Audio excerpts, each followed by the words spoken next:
nuestro invitado primero que todo, a nuestros invitados, Carlos Sánchez, bienvenido a esta comunidad empresarial, a Lili y Albeiro que hacen posible este nuevo capítulo de Conversaciones Ejecutivas. Yo creo, Carlos, que ya te han contado un poco de nuestra comunidad, pero nosotros somos una comunidad de más o menos 150, 180 empresarios, directivos, presidentes de junta directiva. Y bueno, este espacio maravilloso que lidera nuestros queridos afiliados Edgar, Carlos Puech, nació hace un tiempo y se ha convertido en un espacio maravilloso de crecimiento para todos. Y bueno, tiene la rigurosidad de que lo hacemos los lunes a las 7 de la mañana siempre, con temas muy valiosos, con temas muy importantes que se deben debatir en la comunidad. De tal suerte que a ti, Carlos, y a Lili y a Albeiro, que nos acompañan hoy o que hacen posible este conversatorio, muchas gracias y bienvenidos a todos. Arranquemos a conversar. Muy buenos días para todos. Buenos días. Buenos días. Buenos días. Muy buenos días para todos. Buenos días. Edgar, yo no sé si tú, Lili, Edgar, presentas a Albeiro. Yo voy a presentarlos y les cuento un poco. Fue un formato que utilizamos la semana pasada desde el Eje Consultores, que es mi compañía. Hicimos un webinar que tuvo muy buena acogida con Albeiro y Carlos. Ya les voy a contar un poco de sus perfiles, y el cual está enfocado a 3 puntos importantísimos en las organizaciones: la estrategia, la cultura y las personas. Carlos, pues lo conozco ya hace un buen tiempo, es socio en una de las herramientas que nosotros, es un partner, pues yo soy la partner más de Carlos aquí en Colombia, de una de las herramientas que ha sido muy exitosa a nivel de medición de cultura y de alineación de las personas con la cultura organizacional. Una herramienta, la verdad, muy sencilla, muy intuitiva, y pues que nos ha generado un impacto muy importante a nivel de todas estas estrategias digitales en la gestión de personas. Les voy a compartir un poco tanto el perfil de Carlos. Carlos es doctor con mención internacional en Ciencias Económicas y Empresariales de la Universidad de Sevilla. Actualmente es profesor asociado de finanzas en el Departamento de Economía Financiera y Dirección de Operaciones, también igualmente de la misma institución, de la Universidad de Sevilla, España. Ha publicado en revistas internacionales y actualmente es cofundador de Operation Management Research y ha escrito diferentes artículos. Es cofundador de esta organización muy orientada a tecnología en la gestión de personas y sobre todo muy enfocada en los temas de cultura organizacional. Albeiro, pues un líder inspirador y transformador con más de 30 años de experiencia liderando compañías multinacionales en diferentes países de Latinoamérica, con un amplio conocimiento de diversas culturas, y su propósito de vida es orientar a inspirar y transformar a las personas. Es ex-CEO de compañías multinacionales y adicionalmente es administrador de empresas, magíster en coaching ontológico, y bueno, como coach en diversas áreas orientadas a la transformación de personas y organizaciones. Y por último, pues me presento, que va a estar moderando este espacio. Pues yo soy Liliana Gutiérrez, miembro del Foro de Presidentes, psicóloga, con un máster en transformación digital y analítica de datos, y bueno, adicionalmente liderando una organización hace 20 años enfocada a headhunting y a consultoría en gestión de personas. Bueno, damos la bienvenida a todos los participantes de foro, y de verdad es un gusto tener nuevamente este espacio para presentar un tema tan importante. Aquí no va a haber presentación como tal, va a ser un espacio más de conversación con Carlos y con Albeiro, asociada a la gestión y todo lo que es la transformación de cultura. Entonces, pues damos inicio y bueno, aquí el enfoque es básicamente hago un rol de moderadora, haciéndoles diferentes preguntas, tanto a Albeiro como a Carlos, tanto desde la óptica de estrategia como de cultura y personas, como lo dice el nombre del espacio. Y uno de los puntos importantes, y como dice Peter Drucker, básicamente la estrategia se la come la cultura en el desayuno. Sí, podemos tener una estrategia muy bien estructurada, pero si no tenemos una buena cultura y unos equipos de trabajo alineados o unos buenos estilos de liderazgo, pues la estrategia nos va a quedar siempre en una presentación, en un papel, y no vamos a lograr ese resultado que esperamos. Entonces, pues la primera pregunta con Albeiro, básicamente Albeiro, desde la estrategia, ¿qué representa la cultura? Representan tanto la cultura como las personas para una organización. Bueno, Lili, muchísimas gracias para todos y bueno, feliz de estar compartiendo nuevamente con nuestro grupo de Foro de Presidentes. Algo es claro y es que yo creo que todo lo que vamos a ver el día de hoy, en su gran mayoría, ya todo lo hemos visto y lo conocemos, ¿ah? Sí, conociendo un poco los temas que hemos tratado nosotros en diferentes momentos en conversaciones ejecutivas y en otros espacios, decir que la cultura y las personas es lo más importante de una organización sería un poco, yo creo que redundante. Y me quiero centrar en en la frase que estaba diciendo ahora Lili, y que lleva ya varias décadas. Todos la hemos escuchado, yo creo que la hemos repetido nosotros en múltiples escenarios, y es que efectivamente la cultura se come la estrategia del desayuno. ¿Pero qué significa eso?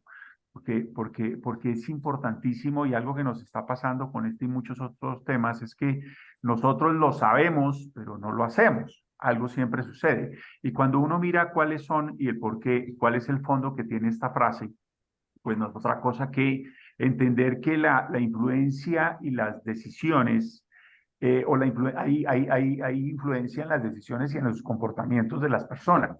Nosotros podemos querer un nuevo norte para la organización, pero necesariamente lo que hagan las personas, sus comportamientos, sus decisiones, van a influir. Un segundo elemento tiene que ver con esta resistencia al cambio, que es normal y es inherente al ser humano, ¿no? Con relación a lo nuevo. ¿Y qué es lo que tengo que hacer ahora? ¿Y qué es lo que voy a hacer ahora? ¿Y qué es lo que temo perder? Hay un tercer elemento que tiene que ver con la comunicación y colaboración, que son muy limitadas en las organizaciones. Y cuando estamos hablando nosotros de procesos de transformación, que dicho sea de paso, creo que no debe existir en este momento ninguna sola compañía que no esté pensando en cambiar, dado los entornos que estamos viviendo nosotros ahora, pues todos estamos de cara a unos procesos de transformación. Hay un cuarto elemento que tiene que ver con esa falta de compromiso y motivación en las organizaciones. Entonces, yo pienso hacer un cambio de modelo de negocio, pero mi cultura no es fuerte con sus diferentes valores que tiene o componentes, que son los valores, que son las normas, que es el estilo de liderazgo, pues va a ser complicado. Y un quinto elemento de esta frase de Peter Drucker tiene que ver con que absolutamente siempre tenemos un enfoque en el corto plazo. No pensamos nosotros en una sostenibilidad, en un enfoque a mediano y largo plazo. Entonces, Lili, la cultura, sin personas no hay cultura, y sin cultura no hay estrategia, y sin estrategia no hay organización. ¿Okay?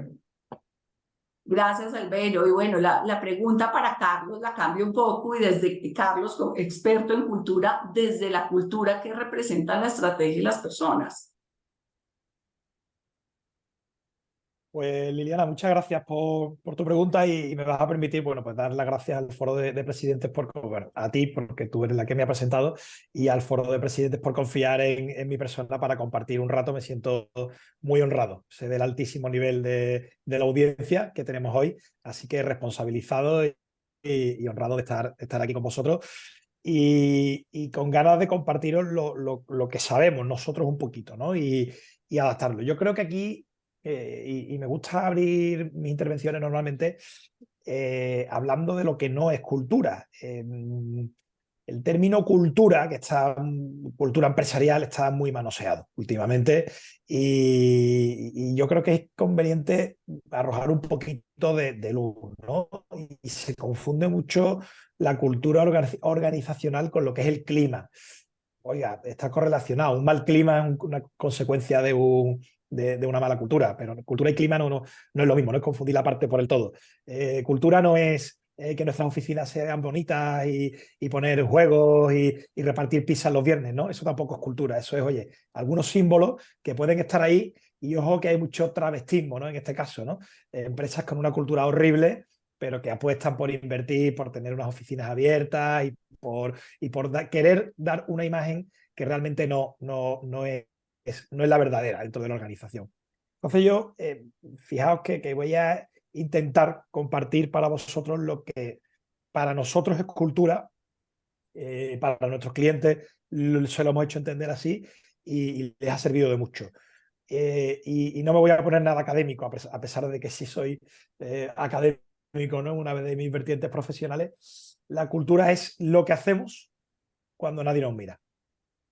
Eso es la cultura. Comportamiento, ¿de acuerdo? Es decir, ¿qué es lo que hacemos? No porque se supone que lo tengamos que hacer, no porque tengamos que cumplir una norma o no porque mi jefe, te hablo mando intermedio o el CEO de la compañía, me vaya a decir que he hecho mal. Esos comportamientos que nosotros sabemos que son los adecuados dentro de la empresa y nosotros no lo sabemos, sino que los ponemos en práctica en nuestro día a día, ¿de acuerdo? Y conseguir eso, conseguir que las personas de verdad en sus comportamientos, en su día a día, hagan lo que tienen que hacer y todo el mundo lo tenga claro y lo tenga interiorizado, es el verdadero reto. Así es como se le mete el agua al coco, como me decían por ahí antes, que me ha encantado la expresión. Se hace a través de los valores. Son los valores en la clave. Los valores son los únicos predictores del comportamiento, los valores humanos. Y ojo, los valores humanos tienen una jerarquía, es decir, no podemos ser... todas las empresas tenéis valores declarados, ¿verdad? Son estos que ponemos en la página web. Esos valores declarados son los que de verdad están condicionando y los que de verdad se hacen latentes en el comportamiento de la empresa, o son un brindis al sol, ¿no? Como se suele decir, ¿no? Esos valores declarados nos tenemos que preocupar de que realmente son los valores que caracterizan a la compañía y que realmente estamos haciendo un esfuerzo para que esos mismos valores que son que están dentro de la compañía sean también aceptados por las personas y todo ello apoye la estrategia. Es decir, si nosotros tenemos una estrategia de crecimiento, de ambición, de liderazgo en nuestro entorno, en nuestra industria, esos valores que soportan la estrategia tienen que ser muy latentes dentro de la organización y tienen que estar muy presentes en el día a día de las personas. Y nos los tenemos que creer todos. Y para eso hay ciertas estrategias y para eso hay ciertas cosas, ciertas tácticas que se pueden implementar, que se pueden llevar a cabo, pero la clave está ahí. La clave está en aterrizarlo, bajar muy bien la pelota al piso, a que la cultura son comportamientos, los comportamientos son valores, y a partir de ahí, con esas ideas claras, empezar a trabajar y empezar a convencerse y a empezar a hacer una labor de evangelización dentro de la compañía de cuáles son sus valores y por qué son los adecuados y hacer que todo el mundo pues, se impregne de ellos, ¿no? Creo que ese es uno de los y que todo evidentemente esté alineado con la estrategia. Cuando eso está alineado con la estrategia, todo va sobre ruedas, y cuando cultura y estrategia van cada una por un lado, es imposible que la estrategia tenga éxito, sino que va a ser la cultura. Os voy a poner un ejemplo muy claro de un cliente que tuvimos hace tiempo ahí en la región, en Perú. Una empresa que quería digitalizarse. La digitalización era muy importante, iban a invertir mucho en tecnología, pero ¿qué pasa? Que la cultura digital, los valores necesarios para que esa digitalización se llevara a cabo, que es la apertura al cambio, la tolerancia al fallo, la orientación al aprendizaje, todos esos valores no los tenían nada presentes. Ya estaban en medio del proceso, entramos nosotros a hacer ese análisis, nos dimos cuenta que esa estrategia que ellos tenían, que era digitalizarse, no estaba suficientemente apoyada por la cultura, todo estaba siendo un fracaso. ¿Y cuál era el trabajo? El trabajo era elaborar bien una hoja de ruta para modificar la mentalidad, el mindset de la compañía, para después invertir en tecnología, ¿no? Con lo cual, ahí, ¿no?, les aterrizo un ejemplo claro de por qué la cultura se come la estrategia, porque por mucho que tú inviertas en tecnología, por mucho que apuestas desde la dirección, si el mindset, la mentalidad no es la adecuada, esa estrategia de digitalización va a fracasar.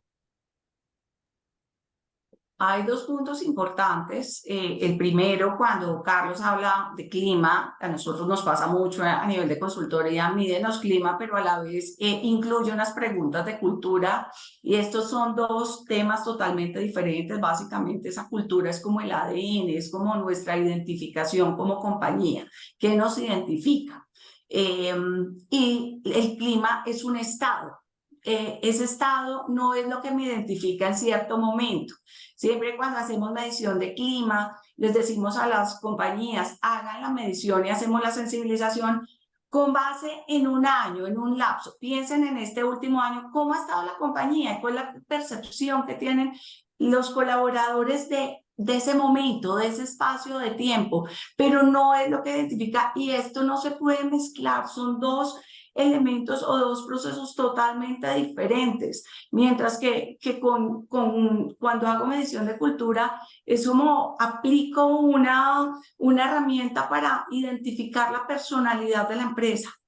¿Qué la identifica? ¿Qué hace que esta empresa sea exitosa? ¿Cómo están las personas y cómo van en línea con esos valores y esos principios organizacionales? Eso es un primer punto importante que toca Carlos. Y el segundo, que me gusta muchísimo, Carlos, porque estoy inmersa en todos estos temas de tecnología, ese mindset digital, y me pasa muchas veces que llego a organizaciones y es que esa herramienta tecnológica no nos funcionó, es que tratamos de digitalizar y no nos funcionó. La herramienta es la mala. Y la herramienta no es mala. Yo digo que en tecnología hay muy buenas herramientas, otras de pronto no tan buenas, unas de muy alto costo, otras hasta gratuitas, pero es esa. Realmente tiene que ver más con la cultura de la organización, si las organizaciones realmente están preparadas para adoptar esos cambios tecnológicos o diversos cambios. Y aquí me voy a una segunda pregunta que la verdad me encanta, y es cómo han impactado esos nuevos modelos de trabajo, porque ustedes saben que el mundo nos cambió cuando llegó la pandemia, algo que uno llegaba a muchas organizaciones y hablaba con las personas de tecnología y les decía, ¿será que podemos trabajar híbrido? Y los de tecnología decían, no, esto no se puede, es que la seguridad de la información, es que pasa esto. Y en una semana, en menos de una semana, sí, muchas personas pudieron ir a trabajar a sus casas. Y fue lo que pasó, el efecto pandemia, que ya los nuevos modelos de trabajo o home office o modelos híbridos, algunas empresas volviendo al tema presencial, ¿cómo han impactado estos modelos en la cultura organizacional? Y no sé, así, Carlos o Albeiro, esta pregunta va para los dos. Bien, bien, si quieres entonces arranco. Estoy seguro que absolutamente todos nosotros vivimos mirando qué se está haciendo en el mundo en diferentes temas, y echa uno un vistazo al listado de la revista Fortune 500 y uno encuentra que las 10 primeras compañías han cambiado en los últimos 20, 30 años, y hoy en día y es Apple, y es Microsoft, y es Google, en fin. Son compañías que efectivamente están cambiando la forma de hacer empresa, no de ahora, sino desde hace mucho tiempo. Y entonces recuerdo mi anterior o mi última compañía donde trabajaba, la compañía tenía un contrato a nivel mundial con Google, donde se les ofrecían los servicios de alimentación y otro tipo de servicios. Y muchos clientes en Colombia y en otros países, en México pasaba, en Argentina también, decían, venga, yo quiero ir a conocer qué es lo que hace Google, quiero entender un poco qué es lo que hacen ellos con relación estamos hablando de estos nuevos modelos. Y cuando entraban y miraban un poco, hablando desde el punto de vista de servicio de alimentación como tal, y se encontraba la variedad, la diversidad de productos, la oferta que se tenía y el precio que ellos pagaban, decían, venga, esto no me gusta ya tanto porque tengo que pagar mucho. Pero querían explorar un poco con relación, por ejemplo, cómo se manejaba la autoridad, cómo se manejaba el poder, cómo se tomaban las decisiones, y se encuentra uno con modelos que hoy en día ellos ya desde hace tiempo lo están haciendo, pero que nuestras organizaciones la necesitamos, modelos con una mayor flexibilidad y autonomía para el empleado. ¿no? Ya lo han dicho muchos académicos con relación a lo que significa la autonomía para el ser humano y la flexibilidad con relación a todo este tema de los tiempos, de la forma de trabajar. Lo otro tiene que ver con los cambios en la comunicación y en la colaboración, ¿no? Y nos viven diciendo, no sé, en un restaurante o en cualquier parte, venga, ya le colaboro.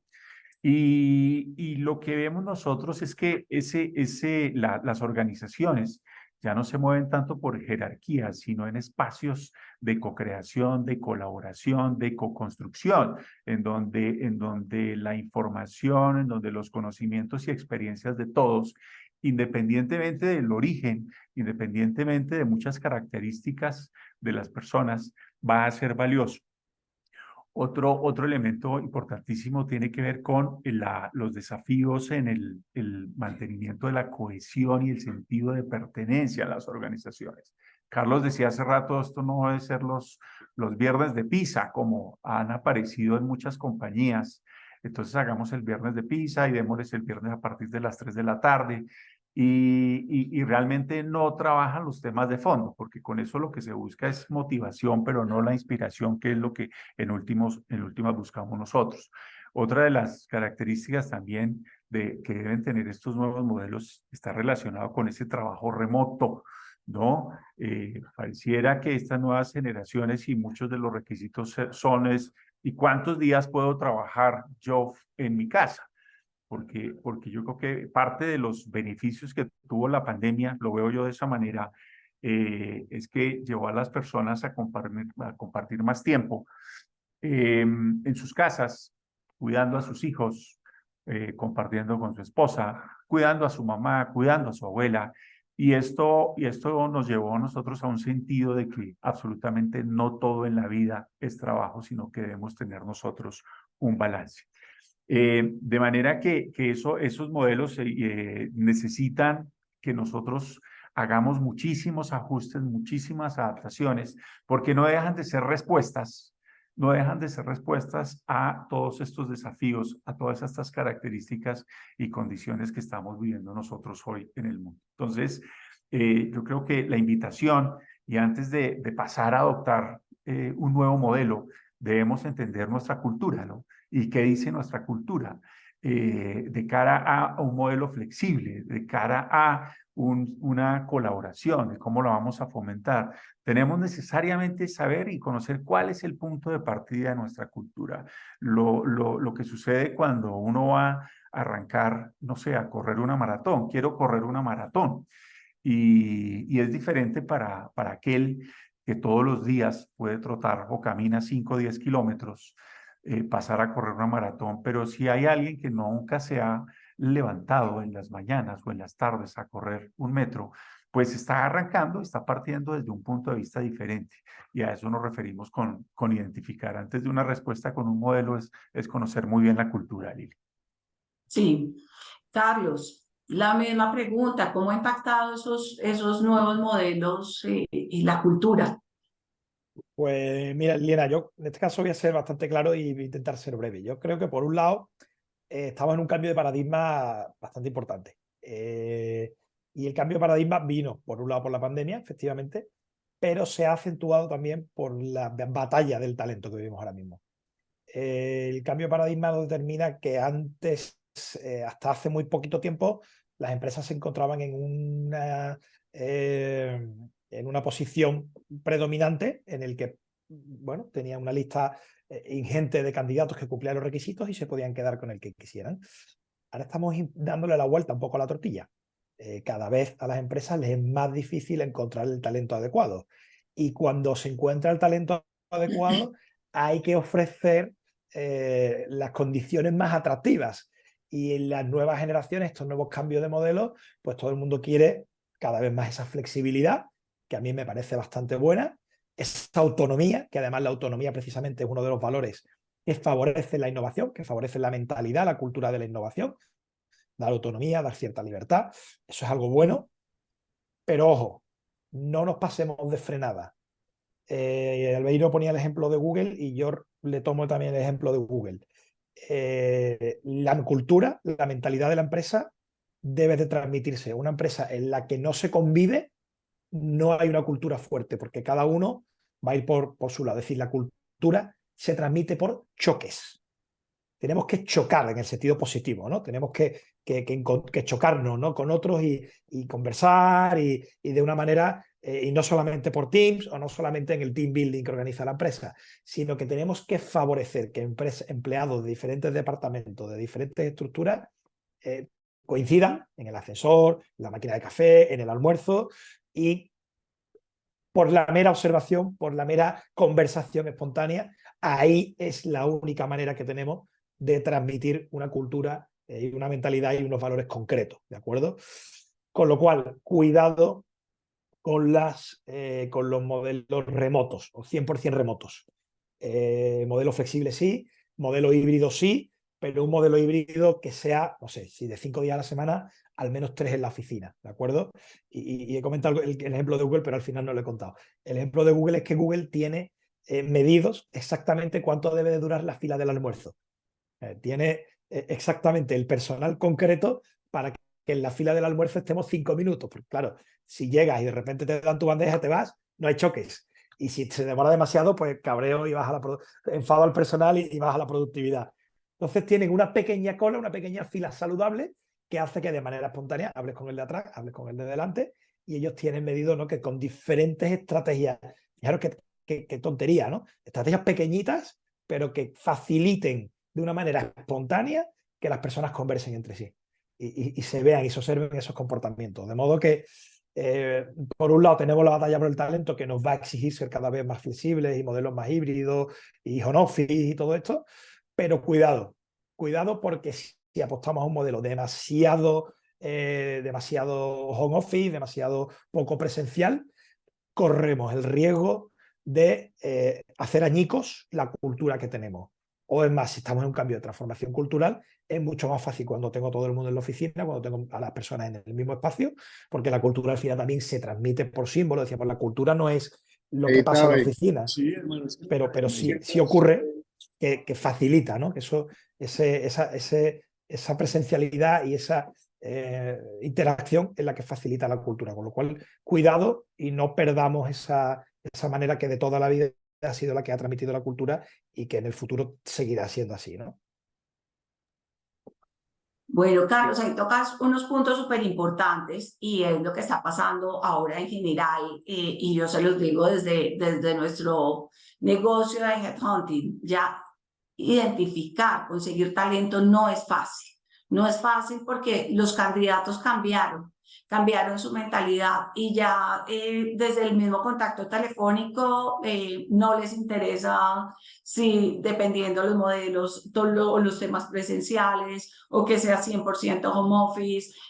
Tienen muchísimas exigencias y ya muchos paradigmas. Además quieren conectarse con los valores y con la cultura de la organización. Yo soy de otra generación y uno iba y buscaba trabajo y mandaba la hoja de vida y a rezar que lo llamaran. Ahora no. Ahora definitivamente los candidatos son muy exigentes, no por más que trate de hacer estos videos de embajadores de marca, de tratar de transmitir la cultura para que los candidatos se postulen. Muchos no se postulan, ya solo viendo el embajador de marca, dice, eso no me conecta, o tienen muchos temas asociados, por ejemplo, estas nuevas generaciones, a criterios ESG. Bueno, cuéntame cómo es la sostenibilidad de la empresa, cuéntame sobre inclusión, cuéntame, y hacen unas preguntas que vuelvo a lo mismo. En mi época, cuando uno iba a una entrevista, uno respondía, pero ahora los candidatos cuestionan y preguntan muchos temas relacionados con valores y con la cultura de la organización, con los criterios de sostenibilidad. Definitivamente también los candidatos cambiaron, y yo acá hago una invitación a todas las personas que están conectadas de foro.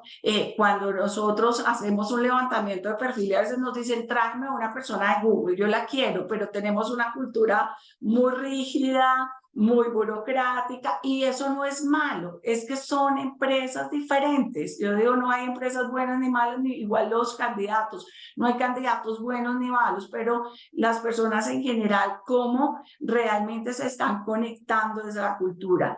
Y ahí va mi siguiente pregunta, y está relacionada de cómo ha impactado la cultura organizacional con la llegada de estas nuevas generaciones. Tenemos que todavía muchas personas quedaron hablando de millennials, y los millennials ya se envejecieron, ellos ya son papás, entonces están llegando pues los centennials que ya están dentro de la compañía, y próximamente una generación alfa que es la generación del metaverso y que va a decir, quiero mandar a mi avatar a trabajar y yo no quiero ir.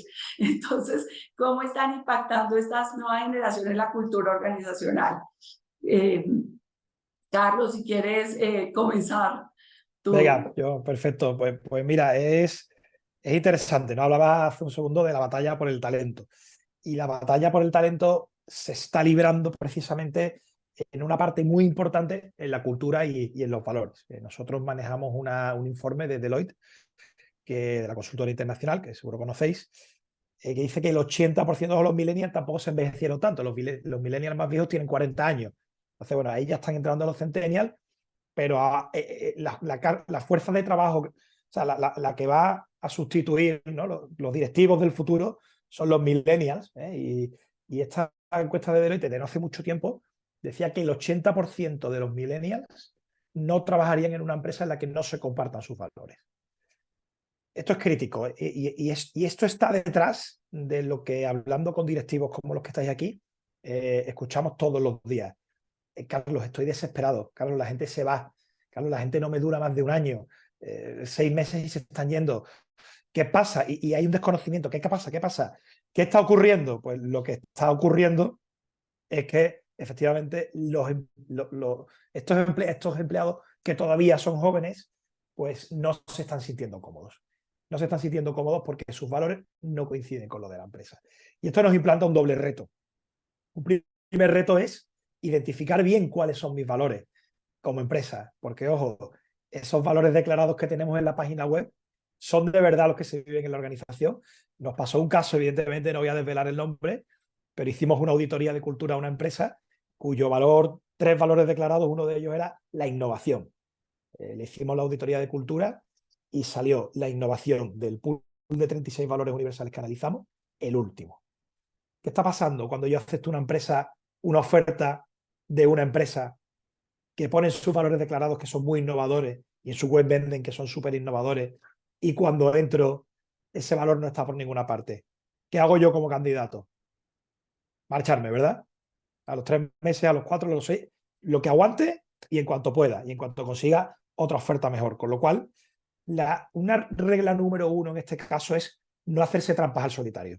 Es decir, no podemos vender lo que no somos. Con lo cual, el consejo número 1 es identifiquemos bien cuáles son nuestros valores y nuestra cultura vivida, no la anhelada, no la aspiracional, sino la que de verdad se vive dentro de la compañía, y seamos claros en los procesos de selección. Digamos, oiga, estos son mis valores, y esto es lo que realmente se vive aquí en esta compañía.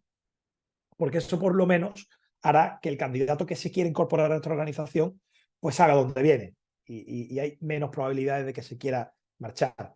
Y el otro reto es de carácter adaptativo. Es decir, oye, estos son mis valores, ¿es mi cultura suficientemente atractiva para el talento actual o tengo que cambiar algo? Es una labor que no es fácil, pero que se puede llevar a cabo y que implica hacer una auditoría de cultura, y implica testear con qué es lo que está ocurriendo en el mercado. Es decir, el público objetivo al que yo me dirijo, el talento que yo quiero captar, en qué tipo de empresa dice que se siente cómodo, qué es lo que están buscando. ¿Hay algo que podemos adaptar para hacernos más cómodos, más atractivos para ese talento? Sin, por supuesto, romper con mi estrategia, ¿no? Porque por ahí nuestra cultura tiene que responder a la estrategia, pero también tiene que responder al mercado del talento, con lo cual ahí tenemos una doble cara de la moneda, que no tiene por qué estar reñidas unas con otras, ¿no? Con lo cual, ojo, que un porcentaje altísimo de los problemas que tenemos de fidelización del talento están relacionados con esto. Y es porque, evidentemente, esta generación, esto de 40 para abajo, lo que tienen claro es que no se van a quedar en un sitio en el que no se sientan cómodos. Y el sentirse cómodo está altísimamente relacionado con la coincidencia de valores. Bien, yo los voy a invitar a que piensen lo siguiente, ¿no? En todas nuestras organizaciones y en las que están todos ustedes, amigos del Foro Liderando, estoy seguro que si uno mira la jerarquía, las posiciones de liderazgo, uno va a encontrar personas de todas las diferentes generaciones, ¿no? O los baby boomers, porque todavía hay X, en fin, hasta la que ya está por ingresar. Y yo lo veo desde la siguiente manera, si lo que está sucediendo normalmente es que todos estamos interpretando y tarareando sin que queramos la canción de Celia Cruz, de Tongo le dio a Borondongo y Borondongo le dio a Muchilanga. Entonces, las nuevas generaciones dicen, no, es que los de la X y los baby boomers son lentos para reaccionar, y si yo soy X o soy baby boomer, digo, no, es que estas nuevas generaciones son completamente diferentes y no quieren trabajar y no están comprometidos. Y yo creo que la verdad, lo que hay detrás de todo eso, no es otra cosa que se está develando una crisis del liderazgo, ¿no?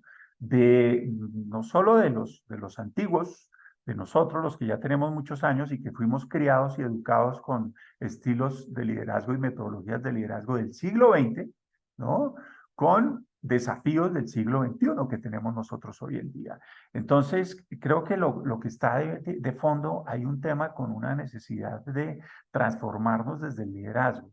Muchos de nosotros somos papás, y a nosotros con mi señora nos pasó, hemos sido padres de 2 generaciones, ¿no? Nuestros primeros hijos tienen 29, 30 años, y la segunda generación, una hija de 15, viene completa, si son hijos de papá y mamá, igual exactamente porque es diferente. Bueno, porque simplemente hay una evolución humana.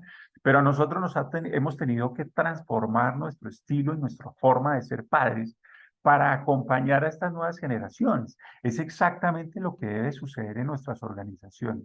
Yo creo que aquí hay un tema de marketing que han hecho muy bien muchas personas, muchas organizaciones, de meternos a todos en la guerra de échele la culpa a su jefe si es X o si es baby boomer, y si usted es X o baby boomer, échele la culpa al millennial o al centennial. Y repito, no hay otro tema, otra cosa que una incapacidad de liderazgo, una gran oportunidad de liderazgo que hace que entendamos nosotros cómo están evolucionando los conceptos. Hace varias semanas mirábamos aquí en una charla de la experiencia del empleado, cómo han evolucionado los conceptos del matrimonio en las generaciones, cómo ha evolucionado el concepto de empresa, lo que significaba para nosotros la empresa y lo que significa hoy en día la empresa para las nuevas generaciones, como lo decía Carlos. Entonces, no lo dejemos meter nosotros ahí, no creamos en esa cortina de humo, y sí hagámonos cargo nosotros, ¿no? Hagámonos cargo de yo, en mi posición, en esta posición que tengo, independientemente de la generación a la que pertenezca, cómo es mi estilo de liderazgo para interpretar absolutamente cada uno de estos nuevos factores de cara a los nuevos desafíos que tiene la organización. Yo estoy de acuerdo contigo. Para mí, todas las generaciones tienen grandes cosas que aportar. He trabajado con todo tipo de generaciones y todas tienen realmente una forma de trabajar diferente, un mindset diferente, pero positivo, viéndolo básicamente, y lo que tú dices, esto tiene que ver más con estilos de liderazgo, cómo gestionamos ese talento que tiene cada una de estas generaciones. Yo tengo en mis equipos millennials, o como también tengo centennials, y también personas que están como empezando su vida laboral. Tengo una persona que va entre centennials y alfa, y de verdad son maravillosas, pero cómo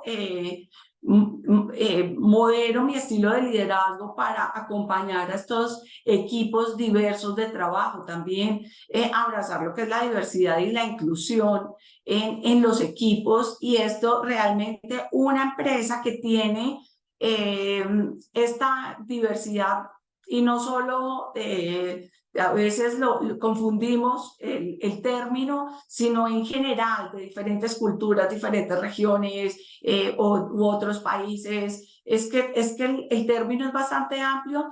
Este tipo de organizaciones generan innovación porque las personas pueden aportar ideas diferentes. Cuando tenemos una misma línea, se vuelve una cultura un poco también rígida y muy predecible, mientras que abrazar esta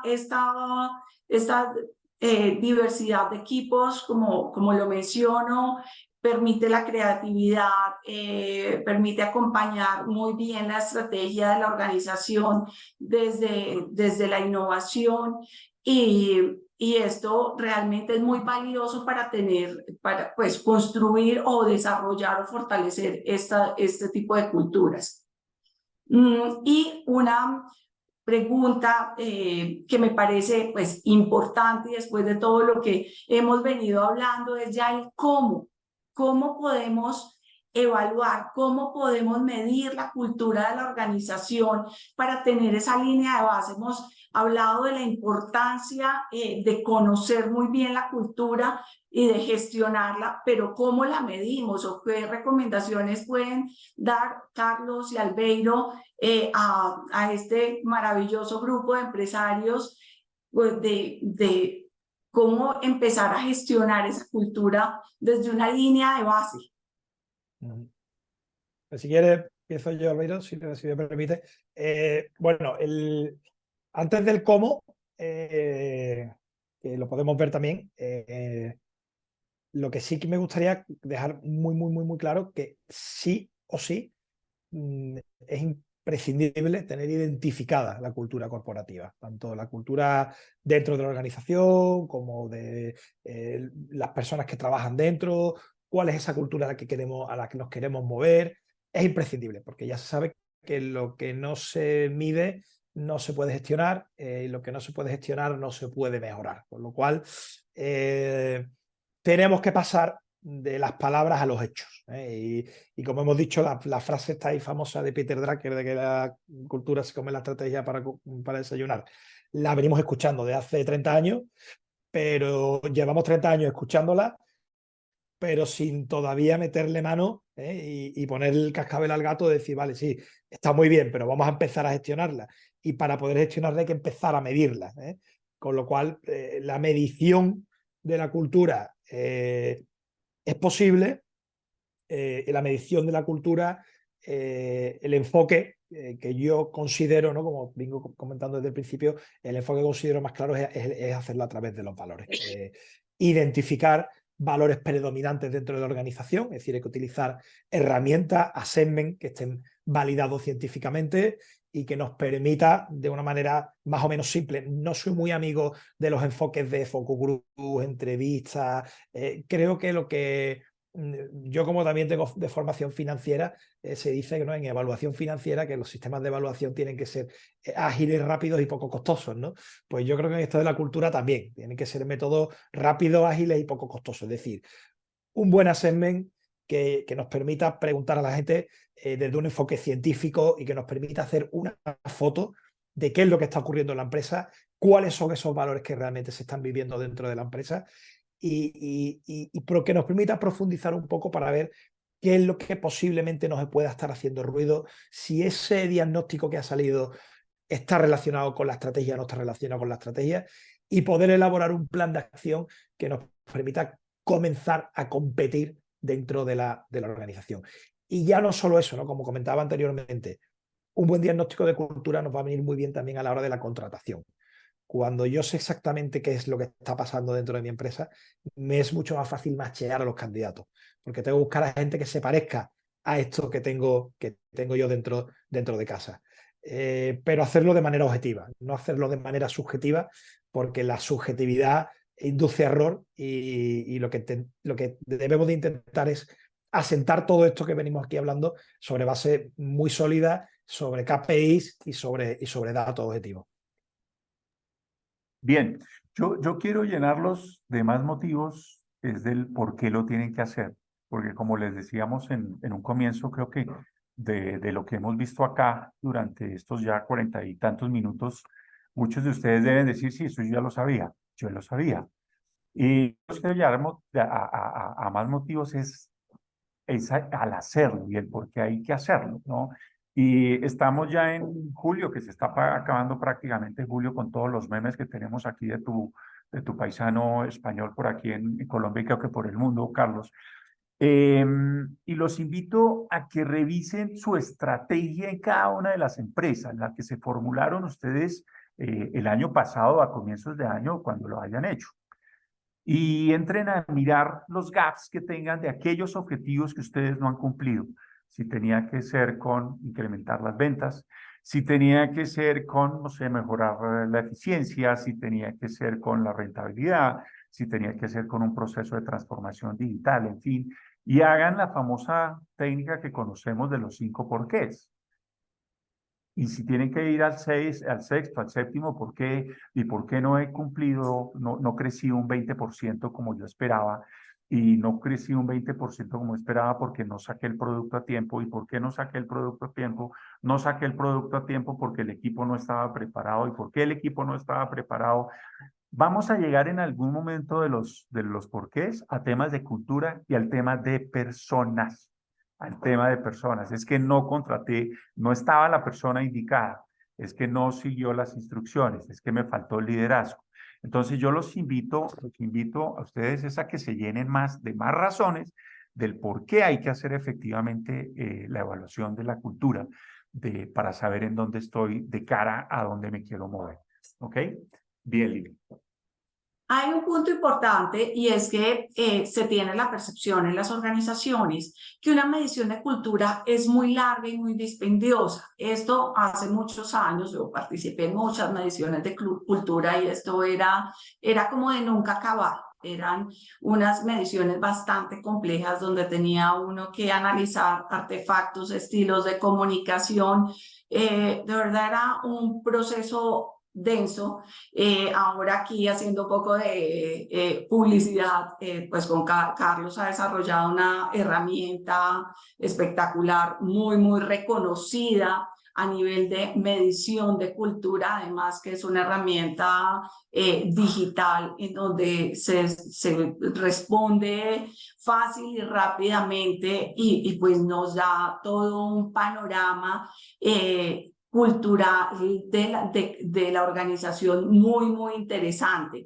Esta herramienta y lo que decía Carlos permite hacer o identificar ese match que tienen tanto los colaboradores como los candidatos en un proceso de selección con esa cultura organizacional. Entre más alineación exista de los candidatos y los colaboradores con la cultura y con los valores organizacionales, son personas que van a tener una mayor permanencia dentro de la organización. Esto lo ha dicho, como lo menciona Carlos, en la investigación que hace Price, que básicamente permite un 85%, Carlos me corregirás, un 85% de permanencia, disminuye la rotación de los colaboradores porque nos enfocamos mucho, y yo se los digo, y me encanta el tema de competencias, y soy experta en competencias, pero sí, yo digo, todos los candidatos tienen competencias o colaboradores en las organizaciones tienen competencias desarrolladas que son muy valiosas, todos los candidatos y colaboradores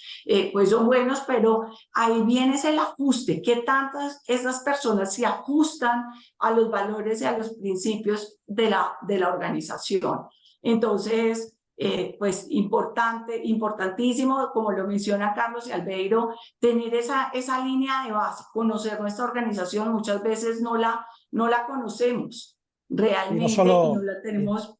Sí. Liliana, sí, y no solo o sea, reduce la rotación, ¿no? El conocerlo, sino que además, cerrando, ¿no?, con lo que hablábamos al principio, si ya trae los valores que están dentro de la organización, las decisiones que va a tomar, los comportamientos van a ser los alineados con la organización. Es decir, le va a ser mucho más fácil adaptarse y para nosotros va a ser mucho más fácil porque de natural su mentalidad, la toma de decisiones que va a llevar a cabo el candidato, en este caso la persona ya que se incorpora, pues va a estar de manera natural alineado con lo que nosotros solemos hacer, ¿no? Entonces, efectivamente, por puntualizar tus palabras, Liliana, efectivamente nosotros hemos desarrollado el Cultural Fit Assessment Method dentro de la Universidad de Sevilla y avalado por la Universidad de Navarra, la Universidad Politécnica de Valencia, y basado en las teorías de Cameron y Quinn de los años 80, bueno, lo que hemos hecho actualizar, ¿no? Actualizar esos métodos, digamos, rudimentarios y un poco arcaicos a la tecnología, a las herramientas tecnológicas actuales, y ampliando el marco conceptual, ¿no? Introduciendo culturas que no existían hace 40 años, como la cultura digital o la cultura ESG y la cultura sostenible, ¿no? Entonces, al final, lo que tratamos es de hacer una foto de cuál es la cultura de la organización, la cultura vivida, la de las personas que conforman la organización, la cultura deseada, y a partir de ahí poder elaborar, identificar un plan de acción sobre 3, 4, 5 valores como mucho, sobre los que si la empresa trabaja, hace un poquito de palanca con estrategias muy, muy concretas, pues el impacto en el rendimiento de la empresa, el impacto es bestial, ¿no? Cuando trabajamos con elementos, con identificación de elementos que de verdad nos están haciendo ruido dentro de la organización. Y es posible que como directivos intuyamos qué es lo que está ocurriendo, pero el uso de este tipo de herramientas son las que nos permiten poner negro sobre blanco qué es lo que está pasando y tener esa base, ¿no? Sobre la que trabajar. Gracias, Carlos.